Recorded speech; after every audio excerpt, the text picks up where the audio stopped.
Canada has suspended its consular services in Sudan, and Foreign Affairs Minister Melanie Joly has said the feds are exploring their options and how to safely return Canadians back to our country. Meantime, U.S. President Joe Biden ordered the evacuation of their embassy personnel in Khartoum as violence from the ongoing civil war takes over. Those still stuck in that country awaiting evacuation orders are being told to lay low and remain safe as they wait. A decision to suspend operations at the embassy, remove our personnel from their assigned posts, is among the most difficult that any secretary has to make. But my first priority is the safety of our people, and I determined that the deteriorating security conditions in Khartoum posed an unacceptable risk to keeping our team there at this time. I want to be clear that even as we have temporarily suspended operations on the ground in Khartoum, our diplomatic and consular work in Sudan continues.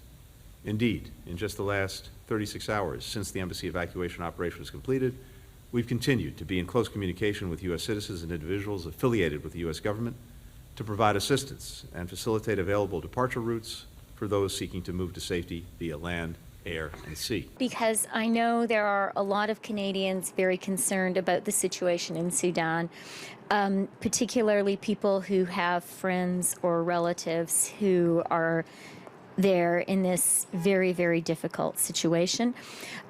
What I can say is this is an issue which the government is following very, very closely. We are working in close collaboration with our friends and allies, and we are very, very aware of the situation of Canadians who are there. Thank you. 苏丹局势突变以来，党中央十分牵挂在苏丹的中国公民的安全。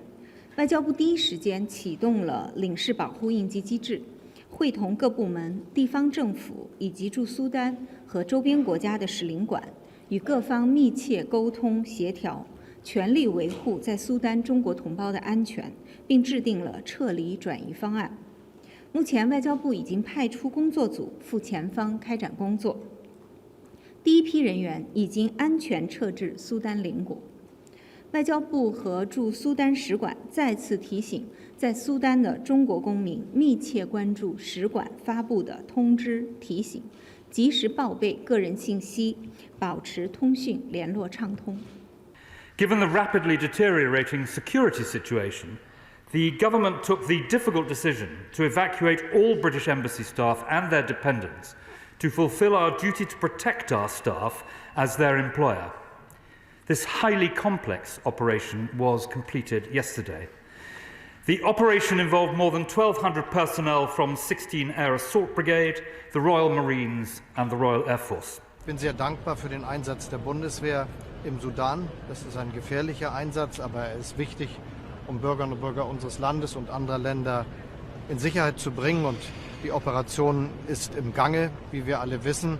Aber es ist eine gut vorbereitete Aktion, die unverändert stattfindet und die wichtig ist, um die Sicherheit von Bürgerinnen und Bürgern, die jetzt das Land verlassen wollen, zu gewährleisten. Ich danke der Bundeswehr für diesen Einsatz. Indeed, at this very moment, we are organizing a very last operation, but we rescued more than 400 people, amongst which more than 150 from France, and all the others from a lot of countries. Some countries will be present here. This is how we see the organization of this type of operations, our diplomats, but as well our citizens, and all those who were willing to leave the country. So we will follow up in close coordination with the US, with UK, and with all the other European members, Germany as well, in order to help our citizens to leave the country if they want.